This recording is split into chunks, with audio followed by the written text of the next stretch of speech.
Welcome to the Den of Tools. Howdy ho, guys and gals. It's Writer for Labor Tool Bear back again here in the old Den of Tools.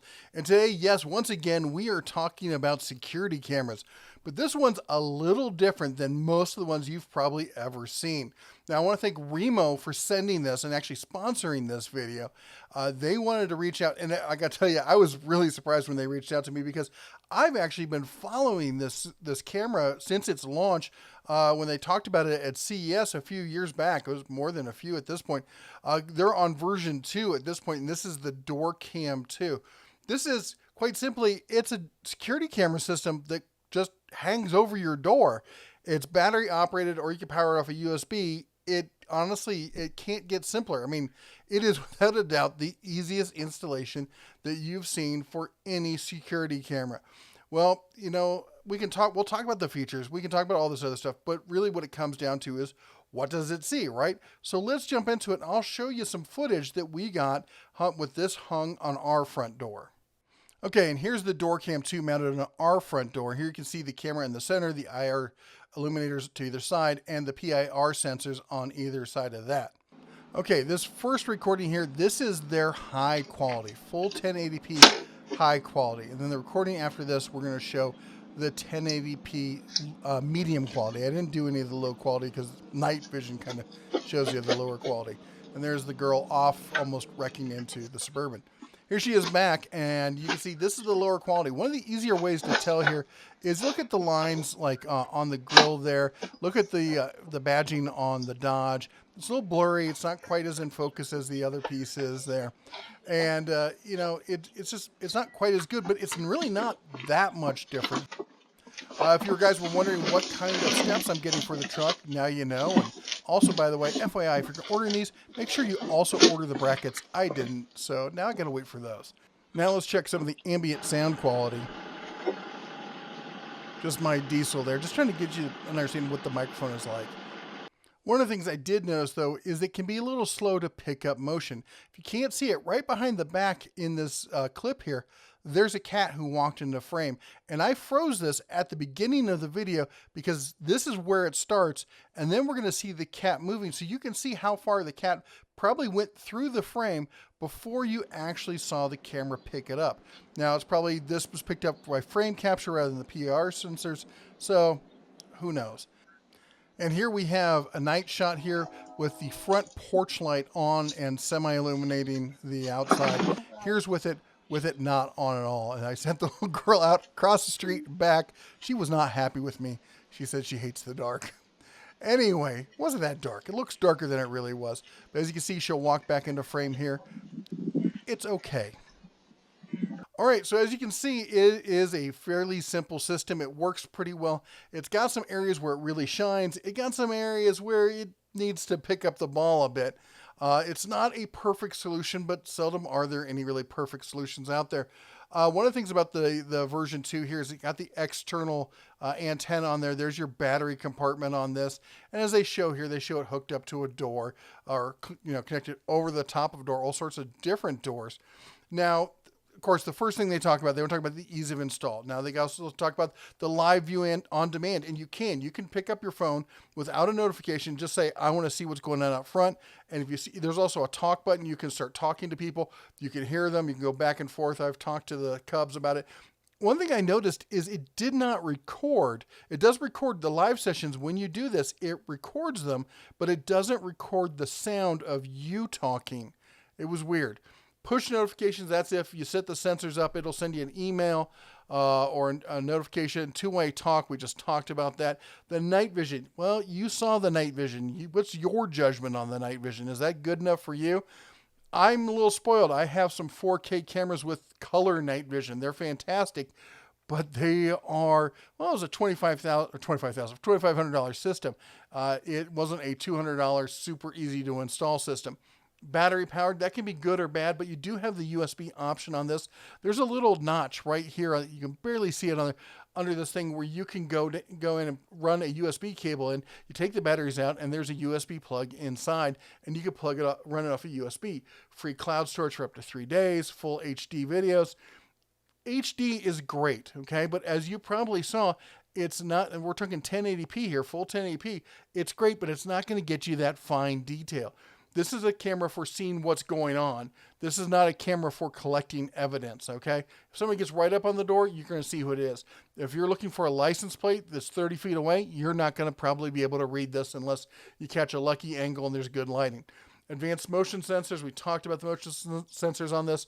Customizable zones. There's only 5 zones. I didn't find it all that useful, and it's only usable when it's plugged in. Multiple viewer access, so you can share this with other family members so they can all use it at the same time. And weather resistance from 0 degrees Fahrenheit to 122. You know what? We can test both of these going forward, because we'll take this, we'll leave this here over the winter, and then we'll take it to Vegas for the summer and see how it pans out there, if it can live up to those numbers, because boy, they'll test them. Now, some of the features, I said this is DoorCam2 versus DoorCam1. The outside antenna is one. The new free 3-day rolling cloud storage is one. It now works on push to enter as well as pull to enter doors, as well as swing doors. Previous version only worked on push to enter doors. That means a door where you push as you walk in. Now it has motion detection is now based off of motion sensors as well as video sensing. So it compares pixels, and if things move, it goes, oh, something's happening, I'm going to record. You probably did notice, though, that it's not the quickest thing to pick up on it, unfortunately. Night vision, best versus good. Well, that's some pretty subjective stuff there. PIR, that's the motion sensors themselves. There's 2 of them in the new one. There's 1 in the old one. Battery powered, we talked about. They upped the resolution from 720p to 1080p. The security sticker, you do get a sticker now. It goes on your door, warning people that, or your window, or wherever you want to put it, warning people that you do have a security system. And I'll be honest, 9 times out of 10, the sticker is more valuable than anything else. Wi-Fi chipset, it's got a stronger signal versus a weaker signal. Based on what? I don't know.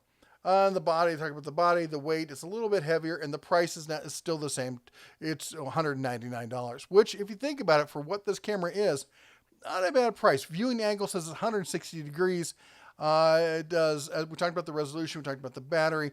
The phone, it's compatible with iOS 11 or higher and Android 5 or higher. I didn't have any problems installing it. I even connected it to She Who Shall Not Be Named. I will say, it's great being able to pick up your phone and look and see who's at the door, or just check on stuff. The She Who Shall Not Be Named, I'm talking about the Allegra person there. That thing, we do have it connected to our TV.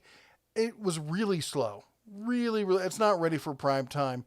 If somebody rang the doorbell, it'd be a minute later I'd be able to see it on my TV. But right on my phone, almost instantaneously on my phone.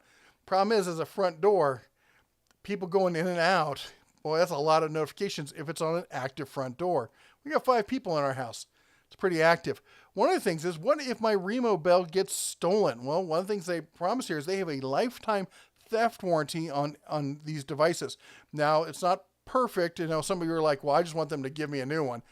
Well, what they're going to do is you have to email the support at remoplus.com, telling them what happened. You have to file a police report. You have to send them a copy of the police report with the device name clearly stated on it, along with the original purchase invoice or receipt. Now, if you buy it online, and we're going to have links down below, of course, if you buy it online, you'll have an emailed receipt, so you should have that forever. But also, they send you a refurbished version. You're not getting a brand new one sent to you. But the fact of the matter is, they will replace it. That's pretty cool. That said, how often are people going to steal this? I know with some of those other ones that just replace like your doorbell and that kind of stuff, people have gone up and just ripped them right off. This thing going over the door, good luck getting that thing off. I'm guessing that's why they feel so confident saying that if it gets stolen, they'll replace it. Here's some of the mounting stuff on it. You got, we're talking about the push to open versus the pull to open. The way it works is you adjust where it sits on the bracket. The bracket itself does not move, but where the front and the back of this sits on the bracket, that adjusts. You can also drive a few screws down through the top into your door if you really want to make sure it stays where it's supposed to stay. There's also adhesive strips on the back. I don't know if I'd use adhesive strips. That damaging the door, so you gotta be really serious if you're using the adhesive strips. It does come with, of course, the door cam, the 3 batteries, the hex wrench that you're going to need to use for loosening these things and moving them around. The battery cover for locking the battery cover on, I didn't bother with that. And the mounting screws, if you want to bolt it down, again, I haven't bothered with that either. Because, of course, I might want to move this thing around. And honestly, it pretty much stays where I put it. We really haven't had a problem with it. And we got 5 people and a dog going in and out our doors all the time. Now, this is one of the options we talked about before. If you want to use the non-battery power, remember the battery power can last for up to 4 months. You're going to need a USB cable and you're going to need a 2 amp adapter there, wall socket adapter. It does not come with it. You're going to have to get that separately. You probably have a whole kitchen drawer full of them if you're like us. Some of the ways this doesn't work. One person here wrote a review and he's like, I like it, but screen door, right? He's like, I wish it would drop lower. I wish I could do some other stuff with it. That's just a situation. If you got a screen door or a glass storm door or something like that, that may be an issue to consider. The other thing is if you've got oddly shaped front doors, it might work if you don't mind looking at stuff kind of askance. If you have a door with interesting trim. Now this door honestly would probably work. I was looking for a door that would really have a problem. I've seen doors where the window's up much higher and then you got that trim around the window and it pushes it out and stuff. You could probably get it to work. One of the easy solutions is move it over to the part of the door where there is no window. Just slide it over and use it there. It'll probably work just fine. But we talked about what's not great about it. You know, I wish the night vision was better. I wish it was 4K. I wish if wishes were fishes, that kind of thing. But where does this thing really shine, okay? Apartment dwellers. If you're in an apartment, you can't make any changes to the outside of your apartment there. You can't put one of those other kind of door cam kind of things in there. This thing, you just hang it over the top and you're done. You're done. You're set. What about renters? Renters, you're in a place where you can't make changes. You're worried about modifying things. This thing is perfect for you. What about if you just don't have a plug anywhere nearby? You want to put up a security camera. You're more than willing to make some changes, but there's no power options. That's one of the biggest issues I find with people looking to buy security cameras is, you know, it used to be, well, I had to run the cable back to the box. Well, now they're all Wi-Fi, but if you don't have power, you don't have power. And how about this? If you're a real security nut job, kind of like me, you might even consider taking this with you when you travel. You could put this on a hotel room door, no sweat. You know, hook it up to your cell phone, and you've got connectivity right then and there. Here's another place, outside inlet door. So like our front door, probably not the best place for us because we already have good security cameras that cover the front door, the side, all 4 sides. Where it doesn't do so well is we have a lower basement area. It's kind of hard to see back there. And I could put this on a basement door. This is not my basement door. This is someone else's. But I wanted to show you that could be another place where you put it because, you know, it may be a remote area. What about an outside shed? What if you want to put it on a shed? You got no power running to it, but you got your tools in there. You want to keep an eye on it. I know I would. That seems like a great solution. So as I was saying, this thing is not the perfect solution, but there are a lot of cases where it really shines. It's not I want to get tons of evidence. I'm going to, you know, be able to, you know, count the freckles on their face. Maybe the next version will be 4K, you know, claws crossed on that. Maybe that'll happen. But for right now, if you need a solution that's quick, that's fast, that's easy to install, I don't see how you can do anything other than this. Let me know what you think down in the comments. And don't tell me about, oh, I've got a $5,000 security system. That's great. Good for you. But for those of you who have these kind of situations, is this something that you would consider? Let me know down in the comments down there. Let me know what you've been looking at, what other systems you've been looking at. Anyway, thanks again to Remo for sponsoring this video. We really appreciate it. That's all the Bear has for you today. You all take care. God bless. And as always, shine on.